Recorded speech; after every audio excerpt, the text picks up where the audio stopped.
sure that their brother professionals on Wall Street would suffer no ill effects. For the present generation, the bailout of the crooks would stand as the ultimate demonstration of the worthlessness of institutions, the nightmare knowledge that lurked behind every scam that was to come. What I describe in this volume is a vast panorama of such scams, a republic of rip-offs. Bernie Sanders, the archetypal reform figure of our time, likes to say that the business model of Wall Street is fraud, but in truth we could say that about many of the designated protectors of our health and well-being. Pharmaceutical companies, we learned, jack up prices for no reason other than because they can, because it's their federally guaranteed right to do so. The brainpower of Silicon Valley, meanwhile, concentrates on the search for ingenious ways to harvest private information and build monopolies so that it, too, can gouge the world with impunity. The university is the ultimate source of credentialed expertise, of the idea that there are values beyond those of the market, and here, too, the rot and the corruption were unmistakable. That the traditional professoriate was doomed became obvious in these years, and also that the contemplative way of life was circling the drain as well. But even as the intellectuals went down, the universities themselves prospered in a remarkable and even unprecedented way, growing and building and driving tuition prices skyward. As these developments unfolded, legitimate higher ed was dogged by countless educational scams and even fake educational scams, operations that would sell anyone a realistic-looking college degree for a modest sum. In politics, of course, the scam and the fib are as old as the earth itself. Even so, the past decade has been a time of extraordinary innovation in the field. The rise of the Super PAC and the Citizens United decision drew the most attention in this regard, but what seems most striking in retrospect was the way the casual dishonesty of politics started to spill over into everyday life.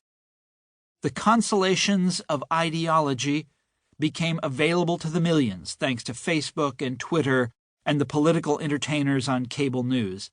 Millions of Americans came to believe that everything was political and that therefore everything was faked, that everyone was a false accuser, so why not accuse people falsely, that any complaint or objection could ultimately be confounded by some clever meme, that they or their TV heroes had discovered the made-up argument by which they could drown out that still, small voice of reality. At right-wing rallies, one began to notice a gleeful denial of things that were obviously true. Legitimate public defenders, like newspapers, were simply shutting down. And as your local paper went silent, the reign of factuality seemed to crumble as well.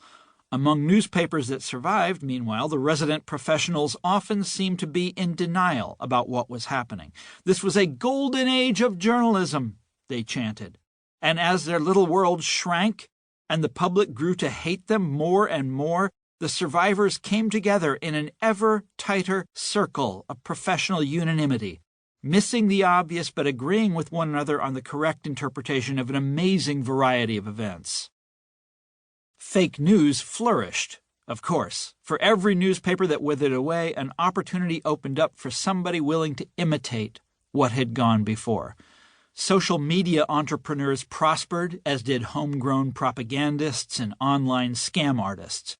It sometimes seemed as if everyone was search engine optimizing something or making bogus documentaries or photoshopping some outrageous text onto some stock photo. The internet teemed with collators of tweets, makers of memes, content farms, traffickers in panic and stereotype, liars for hire.